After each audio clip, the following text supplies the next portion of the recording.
The air inside Nexus Prime trading station smelled like oil and alien spices. Captain Jake Morrison sat at the metal bar nursing his drink and watching the crowd. Traders from dozens of worlds filled the station's main hall. Their voices mixed together in a noise that never stopped. Jake was tired. 3 months of hauling cargo across the galaxy had worn him down. His ship, the Wanderer, needed repairs. His crew needed rest. But most of all, Jake needed answers about his missing brother. A tall figure approached his table. The creature had blue skin and 4 arms. Its name was Kextal, and it came from the Zephyrian homeworld. Jake had done business with Kextal before. The alien was honest, which was rare in this line of work. "Captain Morrison," Kextal said, settling into the chair across from Jake. "You look troubled." Jake took a sip of his drink. It burned going down. "Just thinking about family." "Ah yes, your brother. The one who disappeared." Kextal's large eyes showed sympathy. "Still no word?" "Nothing. Alex vanished 6 months ago. His last message came from the edge of the Crimson Nebula." Jake's jaw tightened. "No one will tell me what happened there." Kextal looked around nervously. When he spoke again, his voice was barely a whisper. "That is because the Crimson Nebula is cursed, my friend. No ship that enters ever returns." "Come on, Kex," Jake said. "You don't believe in curses. This is no superstition." Kextal leaned forward. "There is something in that nebula, something ancient and terrible. We call it the Void Leviathan." Jake had heard whispers of this creature before. Every spacer had stories. Most were just tales to scare rookie pilots, but the fear in Kextal's eyes looked real. "Tell me about it," Jake said. Kextal glanced around again. "The beast is as large as a small moon. It has tentacles that can crush battleships like tin cans. Its hide is so thick that plasma cannons bounce off like raindrops. And its eyes," Kextal shuddered. "They say its eyes can drive a person mad just by looking into them. How long has this thing been there?" 300 years, maybe more. Every major power in the galaxy has tried to kill it or capture it. The Corvan Empire sent their entire 7th Fleet. Not one ship returned. The Etherians tried to control its mind with their psychic powers. The creature ate their thoughts and left them as empty shells. Jake's engineer, Lisa Park, appeared at his shoulder. She was a small woman with grease under her fingernails and intelligence in her dark eyes. "Captain, we've got a problem with the fusion reactor. It's running hot again. How bad?" Jake asked. "Bad enough. We need new coolant coils, and they're expensive." Lisa pulled up a chair. "What are you two whispering about?" "The Void Leviathan," Jake said. Lisa rolled her eyes. "Not you too, Captain. Next you'll be telling me about space ghosts and phantom ships." Kextal stood up, offended. "Mock it if you wish, human. But that creature has killed more people than any war in galactic history. Even the Synthetic Collective lost an entire research fleet to it last year." "The Synthetics?" Lisa's expression changed. The Synthetic Collective was made up of artificial beings with technology far beyond anything humans possessed. If they couldn't handle this creature, what could? "Their most advanced combat units," Kextal confirmed. "Drones with shields that could stop asteroid impacts. Weapons that could crack planets. The Leviathan tore through them like paper." Carl Stone, the ship's navigator, joined their table. He was young and always eager for adventure. "Are we talking about the monster in the Crimson Nebula?" "I've read about that thing. Some say it guards a treasure beyond imagination. Others say it feeds on the life force of sentient beings," Kextal replied. "What I know for certain is that it kills everything that enters its domain." Jake stared into his drink. The Crimson Nebula was 3 days' travel from their current position. It was also the last place anyone had seen his brother alive. Alex had always been curious, maybe too curious for his own good. If there was a mystery to solve, Alex would chase it to the end of the universe. "Captain," Lisa said quietly, "you're not thinking what I think you're thinking, are you?" "Alex is my brother," Jake said. "I can't just leave him out there." "He's probably dead," Carl said, then immediately looked sorry for his bluntness. "I mean, if this creature is as dangerous as everyone says, then I need to know what happened to him." Jake finished his drink and stood up. "We leave in 12 hours. Get the ship ready." "This is madness," Kextal said. "Your ship is a cargo hauler, not a warship. You have no weapons that could even scratch the Leviathan's hide." "Maybe that's why everyone else failed," Jake replied. "Maybe they went in looking for a fight." Lisa shook her head. "Captain, our shields can barely handle cosmic radiation. Our weapons are just mining lasers. If this thing is half as dangerous as the stories say, we'll be dead before we even see it." "Then we'll be careful," Jake said. We go in quiet, look for clues about what happened to Alex, and get out fast. And if we run into this void leviathan? Carl asked. Jake was quiet for a moment. Then we'll figure something out. We always do. Kextal gathered his things. I have traded with many species across the galaxy, Captain Morrison. Humans are brave, sometimes foolishly so. But this creature has destroyed ships from civilizations that were exploring space when your world was still covered in ice. What makes you think you can succeed where they failed? Jake thought about his brother. Alex had always been the smart one, the careful one. If Alex had gone into the Crimson Nebula, he must have had a good reason. Maybe he had discovered something that others missed. I don't know if we can succeed, Jake admitted. But Alex is family, and humans don't abandon family. The alien nodded slowly. Then may the stars watch over you, Captain. You will need their protection. As Kextal walked away, Lisa and Carl remained at the table. Both looked worried, but neither argued further. They had served under Jake for 2 years. They knew that once he made up his mind, nothing would change it. 12 hours, Jake repeated. Make sure we have full fuel tanks and all the emergency supplies we can carry. And Carl, plot the safest course you can to the nebula's edge. Yes, sir, Carl said. Lisa, I want every system checked twice. If we're going into that place, I want to know the ship won't fail us. Already on it, Captain, Lisa said. Jake looked out through the station's main viewport. Stars filled the darkness beyond, cold and distant. Somewhere out there, in a cloud of crimson gas and cosmic dust, something waited.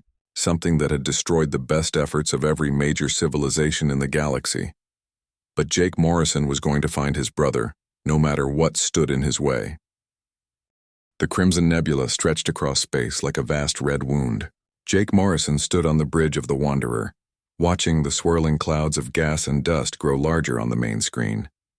Strange lights flickered deep within the nebula, and electromagnetic storms crackled between floating chunks of metal and rock. Sensor readings are all over the place, Carl reported from the navigation station. The nebula is interfering with everything. I can barely tell up from down in there. Lisa worked at her engineering console, frowning at the displays. The radiation levels are higher than I expected. Our shields will hold, but we can't stay in there for more than a few hours. Jake nodded. 3 days of travel had brought them to the edge of the nebula. During the journey, he had studied every report about the void leviathan he could find. Most were second-hand stories, but a few contained real data. The creature was enormous, that much was certain. It seemed to prefer the deeper regions of the nebula, where the gas was thickest. Take us in slowly, Jake ordered. Stay near the outer edge until we get a feel for this place. The Wanderer moved forward into the crimson clouds. Almost immediately, their instruments began acting strange. The ship's computer started giving conflicting readings, and the artificial gravity flickered twice. This place doesn't like technology, Lisa muttered, adjusting the power settings. The electromagnetic interference is worse than a solar storm. They had been traveling through the nebula for an hour when Carl spotted something on the sensors. Captain, I'm picking up debris ahead. Looks like ship wreckage. Jake leaned forward. Can you identify it? Working on it. Carl enhanced the sensor image. Metal composition suggests Corvin construction. One of their battleships, I think. As they got closer, the size of the wreckage became clear. The destroyed ship had been massive, easily 10 times larger than the Wanderer. But now it was twisted metal drifting in pieces through the red fog. Look at those hull sections, Lisa said, pointing to the main screen. They're not burned or blasted. They look like they were crushed. Jake studied the wreckage. Lisa was right. The metal was bent and folded, as if something incredibly strong had squeezed the ship until it broke apart. No weapon could do damage like that. Keep scanning, Jake said. There might be survivors. They found the first survivor 20 minutes later. A single escape pod drifted among the larger pieces of debris. Carl brought the pod into their cargo bay and they opened it carefully. The being inside was tall and gray-skinned, with the distinctive ridge along his skull that marked him as Corvin. He was unconscious but alive. Lisa checked him over while Jake and Carl searched the pod for clues. His name is Commander Theiss, Carl said, reading from the pod's data recorder. His ship was the Corvin dreadnought Ironhammer. They were destroyed 3 weeks ago. When Commander Theiss woke up, his eyes were wild with fear. He grabbed Jake's arm with surprising strength. You must leave this place, he said in heavily accented standard. The beast will find you. Nothing can stop it. What happened to your ship? Jake asked. Theiss shuddered. We came here with the finest weapons the Empire could build. plasma cannons that could melt through asteroid belts, shields that had never failed in battle. We thought we were prepared for anything. But you weren't prepared for the Leviathan, Jake said. It came from below, rising through the gas clouds like a nightmare made real. Tentacles as thick as our ship's hull wrapped around us. Our weapons did nothing. Our shields lasted maybe 10 seconds. Dice looked at Jake with haunted eyes. Have you ever seen something so large that your mind refuses to accept what you're looking at? That was the Void Leviathan. They found the second survivor an hour later. This one was different from any species Jake had seen before. The being was thin and pale with large eyes and delicate features. When it spoke, its voice seemed to come from inside Jake's head rather than through his ears. I am Dr. Zen of the Etherian Research Collective, the being said telepathically. You should not have come here, humans. What were you doing in the nebula? Jake asked. We came to study the creature. My people have powerful psychic abilities. We thought we could communicate with it, perhaps even control it. Dr. Zen's mental voice was filled with sadness. We were wrong. What happened? The Leviathan's mind is ancient and vast. When we tried to touch its thoughts, it was like trying to hold an ocean in a cup. 3 of my colleagues went insane instantly. The creature seemed curious about us at first, but when it realized we were trying to control it, it became angry. Jake helped Dr. Zen to the ship's small medical bay. How did you escape? I was in a shielded pod studying the creature from a distance when it attacked. I saw everything. Dr. Zen's eyes closed. The Leviathan didn't just destroy our ship. It studied the wreckage afterward as if it was trying to understand what we were. While Lisa tended to their new passengers, Jake and Carl continued searching the nebula. They found more wreckage from dozens of different ships, Corvin warships, Etherian research vessels, and sleek synthetic collective drones all drifted as broken metal through the crimson fog. Captain, Carl said suddenly, I'm picking up something different. The metal signature is human. Jake's heart skipped. Show me. On the screen, a familiar shape emerged from the gas clouds. It was the Pioneer, Alex's ship. The vessel was intact but empty, drifting near a small asteroid. Life signs? Jake asked. None. But the ship looks undamaged. Jake made a decision. Bring us alongside. I'm going over there. Captain, that's not safe, Lisa protested. If the Leviathan is still in the area, I have to know what happened to Alex. Jake put on an environmental suit and crossed to his brother's ship through an airlock tube. The Pioneer's interior was dark and cold. Emergency lighting cast strange shadows on the walls.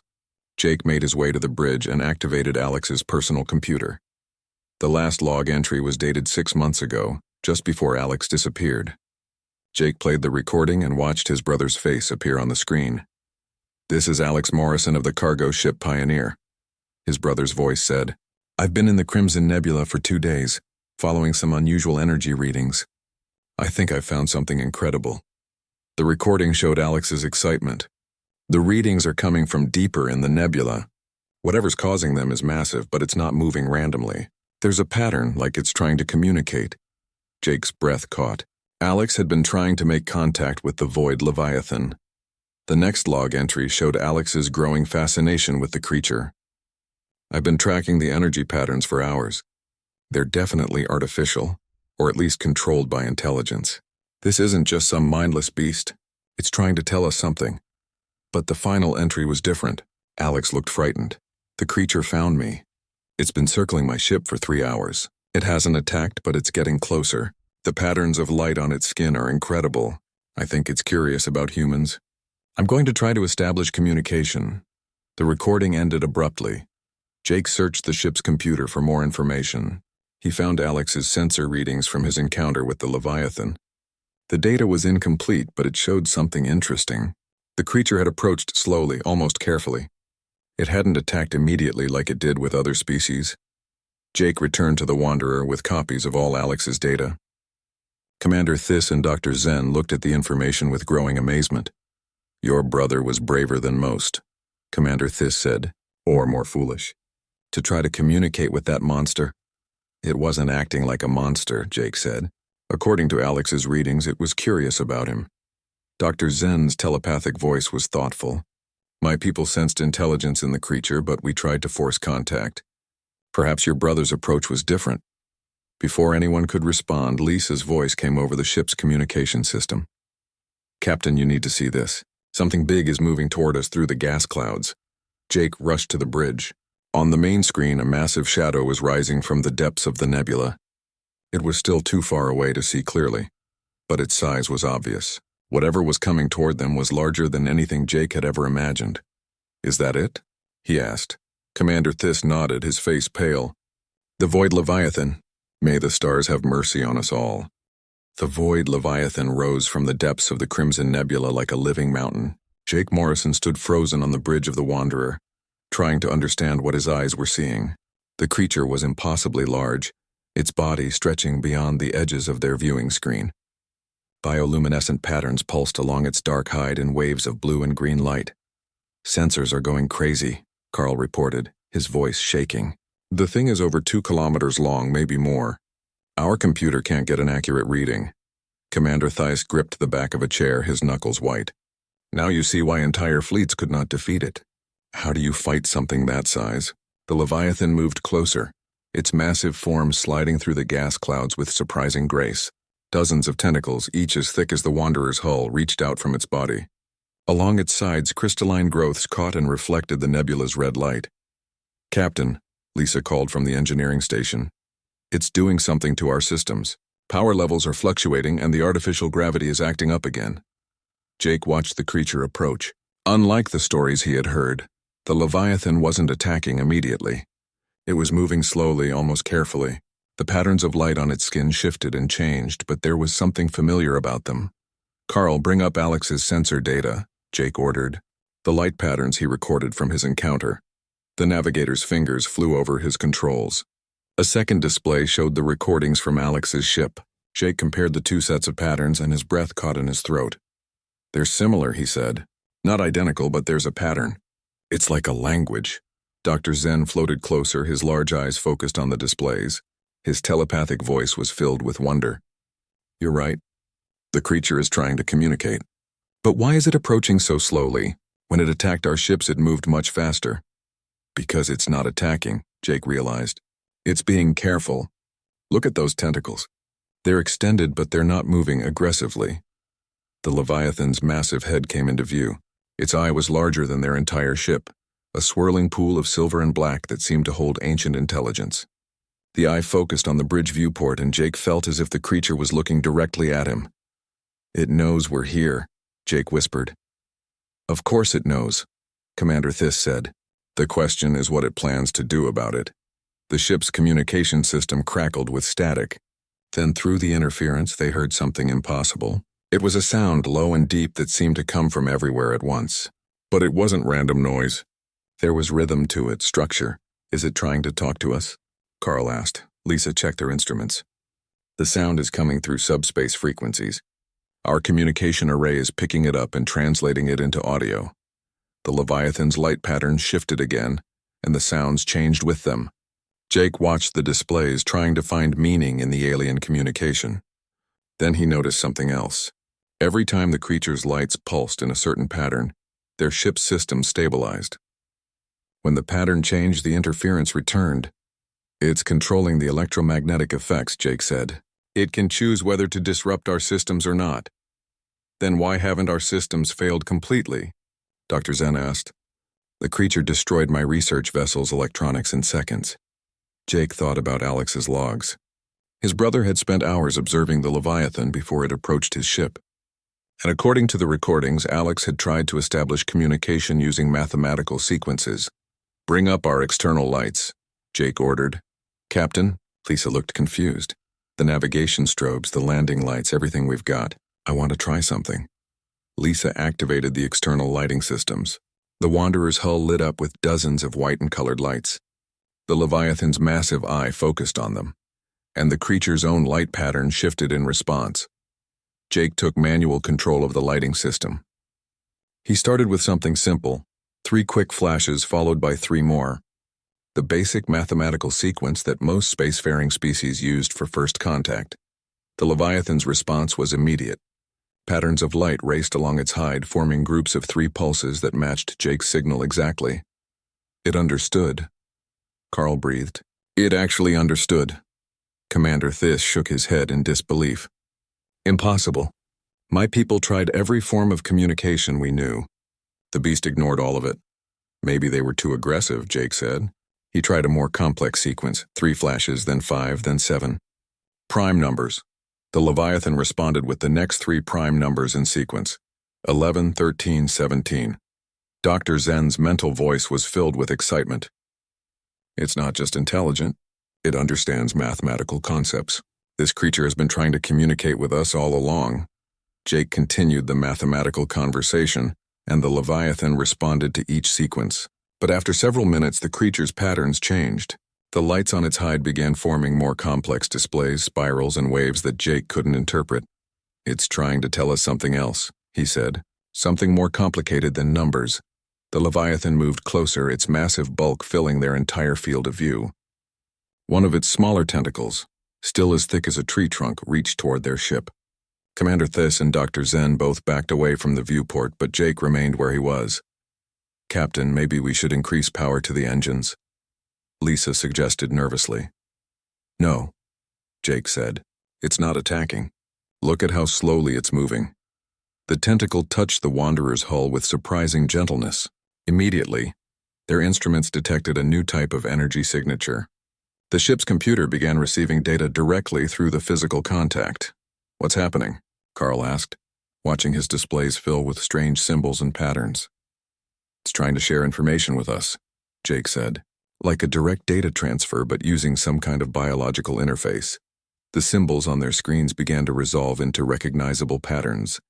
Mathematical formulas appeared, followed by star charts and what looked like historical records. The Leviathan was showing them images of space, but space as it had been long ago. These star positions are ancient, Carl said, comparing the data to their navigation charts. Some of these constellations haven't looked like this for thousands of years. More images flowed through the connection. Jake saw other creatures like the Leviathan, moving between stars in great migrations. He saw worlds covered in the same crystalline growths that decorated the creature's hide, and he saw the slow decline of an entire civilization as their sun began to die. It's showing us its history, Jake realized.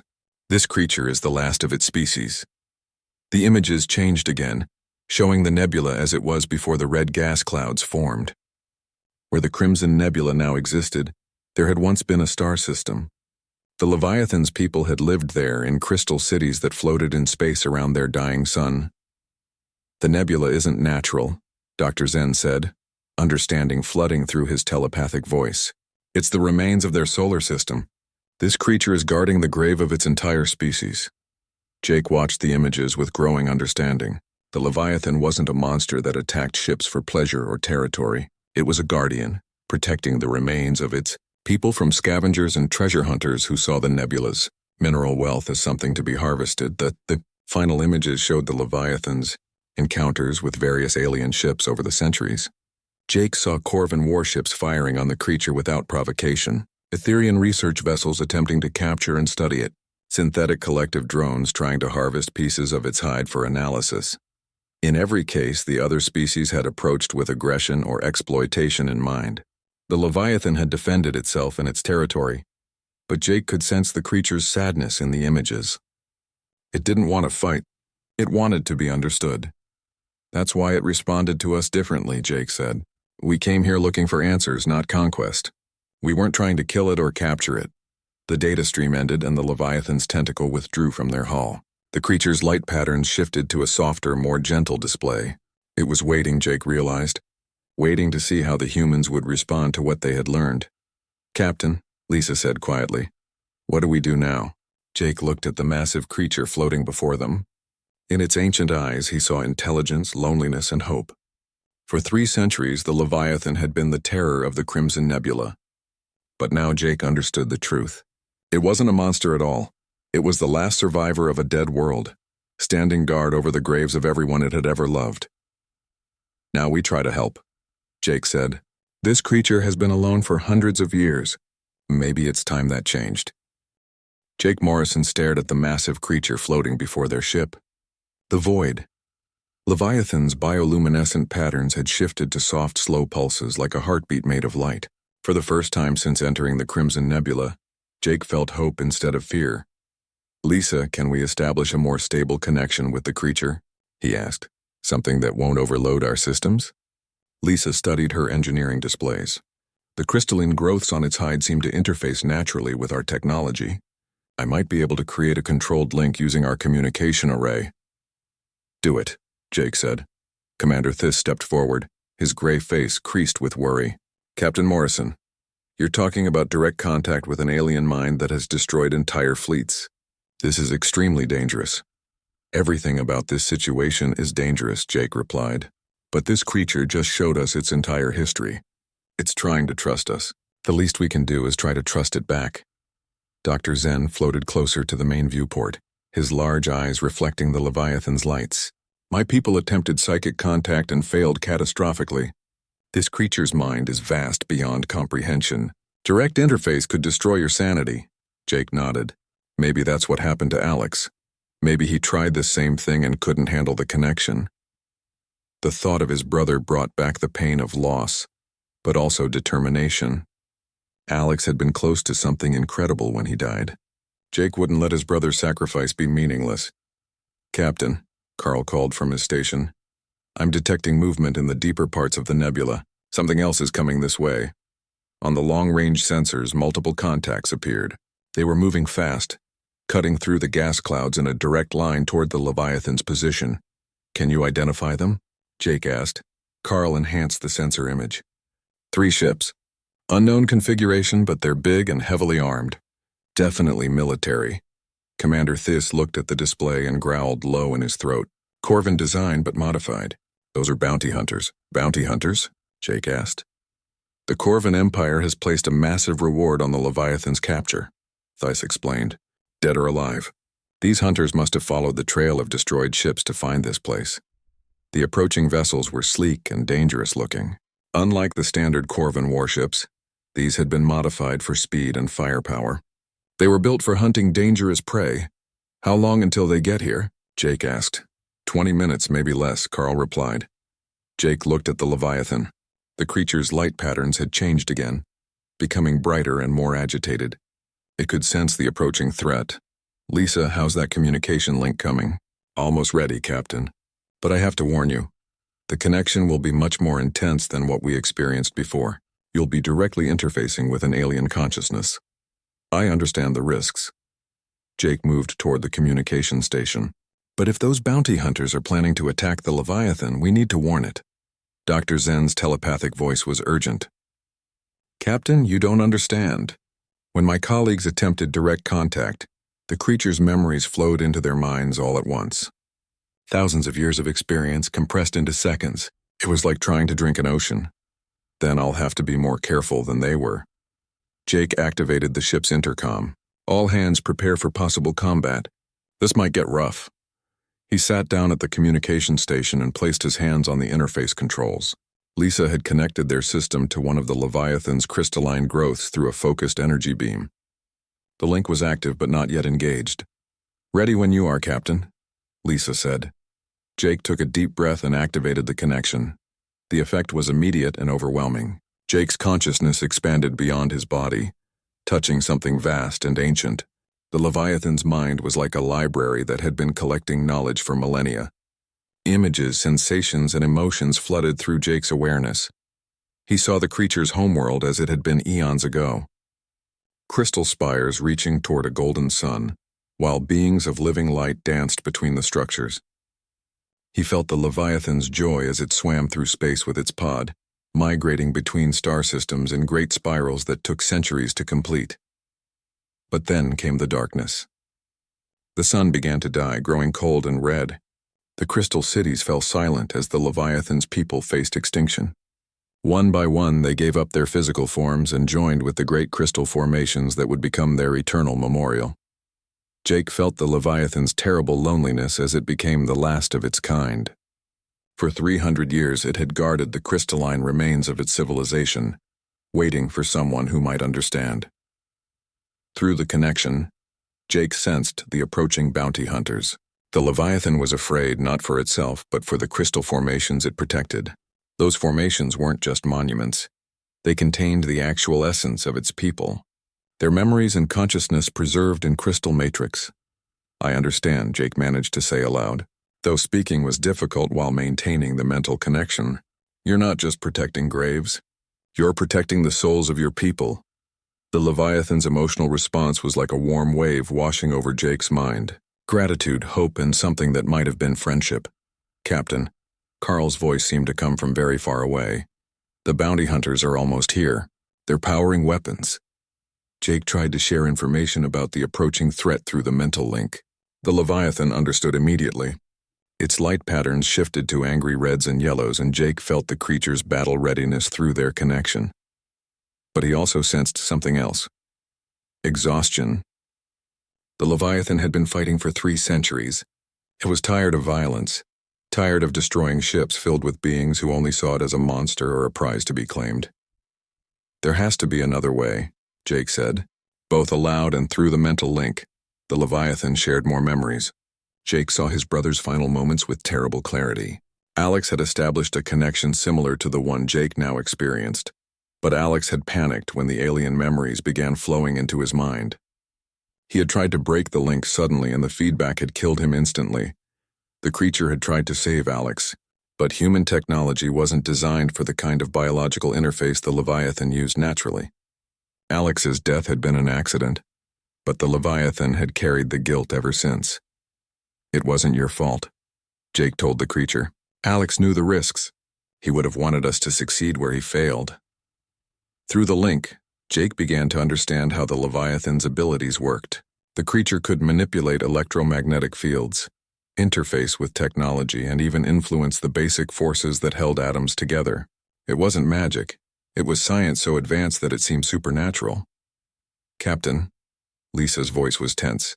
The bounty hunters are opening fire on the Leviathan. Multiple plasma cannon hits. Jake felt the Leviathan's pain through their connection as the energy weapon struck its hide. The creature's natural defenses absorbed most of the damage, but some of it got through.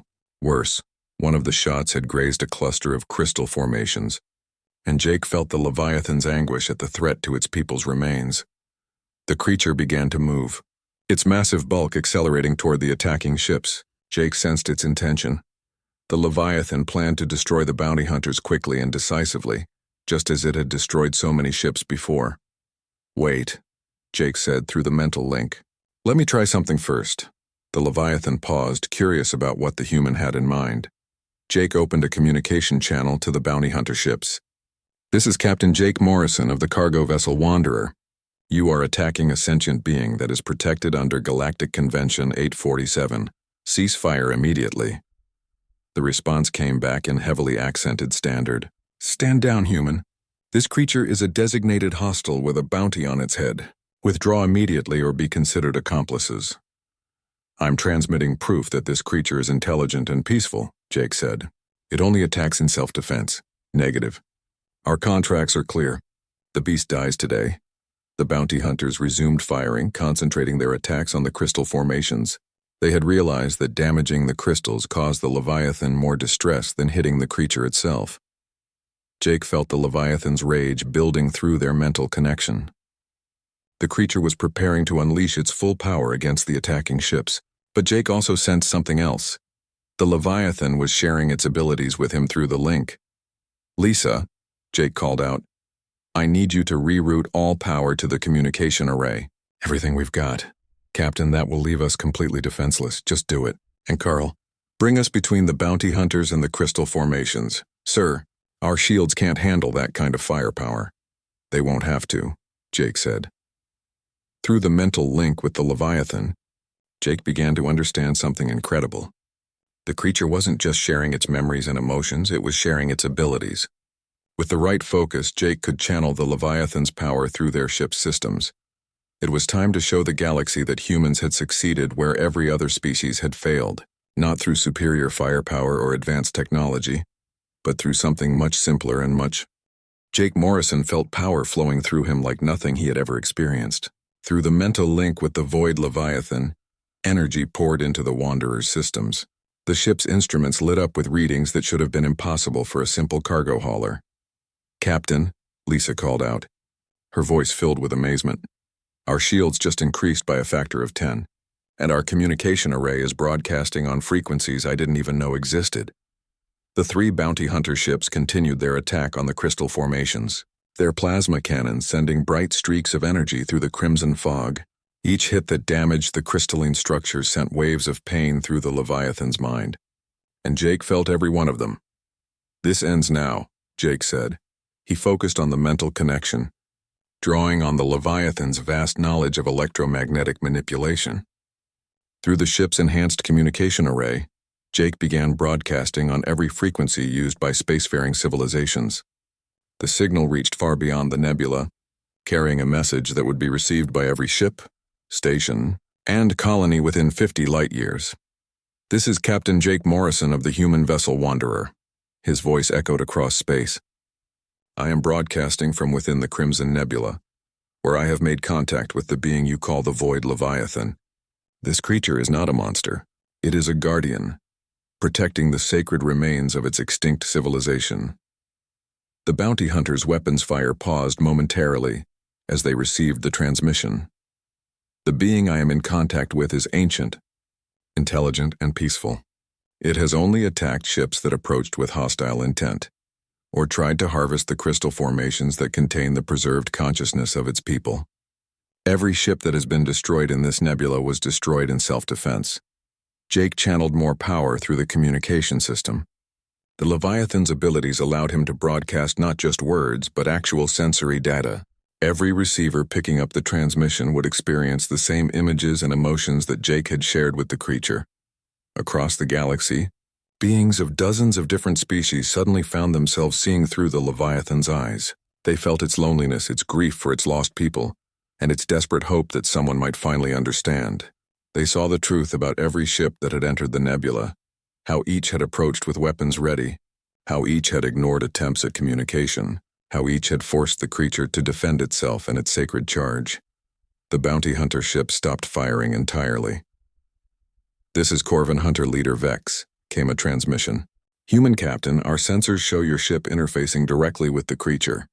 "How is this possible?" "Because we didn't come here to fight it or capture it," Jake replied. "We came here looking for answers, and we were willing to listen when it tried to give them to us." Through the mental link, Jake felt the Leviathan's approval. The creature was amazed that its message was being heard by so many beings across the galaxy. For the first time in 3 centuries, it wasn't alone, but the broadcast was having effects beyond the immediate area. Jake sensed other minds touching the edge of the transmission. Scientists, diplomats, and leaders from every major civilization. The revelation that the legendary monster of the Crimson Nebula was actually an intelligent guardian was sending shockwaves through the galactic community. "Captain Morrison?" came a new voice on the communication channel. "This is Admiral Sarah Chen of the Earth Federation Navy. We are receiving your transmission at Terra Station. Can you confirm that you have established peaceful contact with the entity known as the Void Leviathan?" Jake smiled. "Confirmed, Admiral. And it prefers to be called by its real name, Kethvor, which means keeper of memories in its language." The Leviathan's emotions flowed through the mental link. Joy at hearing its true name spoken aloud for the first time in centuries, and something that felt like family affection for the human who had become its first real friend. "Jake," Lisa said quietly, "you need to see this. Sensor readings are showing massive movement throughout the galaxy. Ships from every major faction are changing course toward our position. They're coming here," Carl added. "Hundreds of them. Exploration vessels, research ships, diplomatic transports, even some military escorts for protection." Through the Leviathan's enhanced senses, Jake could feel the approaching ships across the vast distances of space. The creature was nervous about so many vessels coming to its domain, but Jake sent reassuring thoughts through their connection.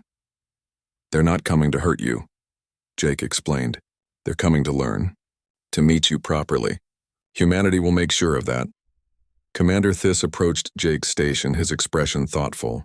"Captain Morrison, what you have accomplished here will change galactic politics forever. My people will need to reconsider everything we thought we knew about this creature." Dr. Zen floated nearby, his telepathic voice filled with wonder. "The implications are staggering. If the Leviathan's people could preserve consciousness in crystal matrices, the scientific applications could revolutionize our understanding of life itself." "Kethvor might be willing to share that knowledge," Jake said, "but only with those who approach with respect and friendship, not exploitation." Over the following hours, The first ships began arriving at the nebula's edge. True to Jake's promise, the vessels came in peace. Scientific research ships, diplomatic transports, and even some tourist vessels filled with beings eager to witness this historic first contact. Jake remained linked with HFY throughout the arrivals, serving as translator and intermediary. The Leviathan was overwhelmed by the attention at first, but gradually began to enjoy sharing its knowledge and experiences with the various alien scientists and diplomats. The breakthrough came when a team of Etherian researchers, guided by HFY's knowledge, successfully established communication with one of the crystal formations. The preserved consciousness of one of HFY's people spoke for the first time in millennia, sharing memories of their ancient civilization and their joy at finally being heard. Within days, the Crimson Nebula was transformed from a place of terror into a center of scientific and cultural exchange. The Galactic Council established a permanent research station at the nebula's edge, with Jake Morrison as the official human ambassador to HFY and its people. The bounty hunters who had tried to kill HFY became some of its most devoted protectors, using their ships to escort peaceful researchers and keep away anyone who might still harbor hostile intentions. But perhaps the most important change was in HFY itself. The ancient guardian was no longer alone. It had friends from dozens of species, researchers who treated its knowledge with respect and diplomats who valued its wisdom. The crystal formations containing its people's consciousness were no longer just monuments to the dead. They were vibrant centers of learning where the past could teach the present. Jake never left the nebula. He established a permanent residence on the research station, maintaining his mental link with HFY and serving as the primary translator between human and Leviathan cultures. Lisa and Carl stayed as well, helping to maintain the growing fleet of research vessels and diplomatic ships. 6 months after first contact, Jake stood on the observation deck of the research station, watching HFY play with a group of young researchers from various species. The ancient creature had learned to be gentle with the smaller beings, using its massive tentacles to create light displays that danced through the gas clouds like cosmic fireworks. "Your brother would be proud," Lisa said, joining Jake at the viewport. "I think he would," Jake replied. "Alex always said that the best discoveries come from asking the right questions instead of making assumptions." Through his mental link with HFY, Jake felt the creature's contentment. The Leviathan had spent 3 centuries in solitude, defending the graves of its people from those who saw them only as resources to be exploited. Now it was surrounded by friends who valued its knowledge, respected its loss, and celebrated its unique place in the galaxy. The transformation was so complete that many beings forgot the creature had ever been called the Void Leviathan. It was simply HFY now, teacher, guardian, and friend. The being that had once been the most feared monster in known space had become one of its most beloved citizens.